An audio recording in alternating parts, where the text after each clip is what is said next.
శ్రీశైలం నుంచి కృష్ణమ్మ నాగార్జున సాగర్ కు పోటెత్తింది. దీంతో నాగార్జున సాగర్ నుంచి నీటిని కాసేపట్లో దిగువకు విడుదల చేయనున్నారు. ప్రాజెక్టు దిగువన ఉన్న ప్రజలందరూ అప్రమత్తంగా ఉండాలని జిల్లా అధికారులు ప్రకటించారు. ప్రజలెవరూ నదిలోకి వెళ్లొద్దని సూచించారు. శ్రీశైలం నుంచి నాగార్జున సాగర్ ప్రాజెక్టుకు భారీ వరద వస్తోంది. శ్రీశైలం జలాశయం నుంచి 3,69,250 క్యూసెక్ల నీరు వస్తుంది. దీంతో పాటు ఏపీ, తెలంగాణ విద్యుత్ కేంద్రాల నుంచి 58,461 క్యూసెక్లు సాగర్లోకి వస్తున్నాయి.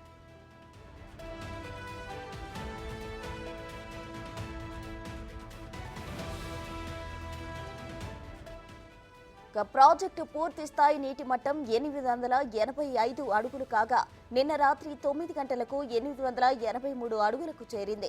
ఇక జూరాల, సుంకేసుల నుంచి పెద్ద ఎత్తున వరద నీరు శ్రీశైలం జలాశయానికి చేరుతోంది.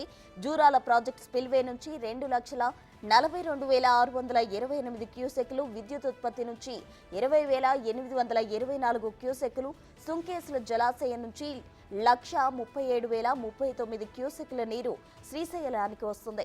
దీంతో శ్రీశైలం నుంచి 10 రోజులుగా అధికారులు నీటిని దిగువకు వదులుతున్నారు.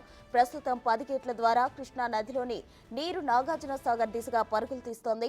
అందుకే అధికారులు క్రస్ట్ గేట్ల ద్వారా 2 లక్షల క్యూసెక్ల నీటిని దిగువకు వదలనున్నారు.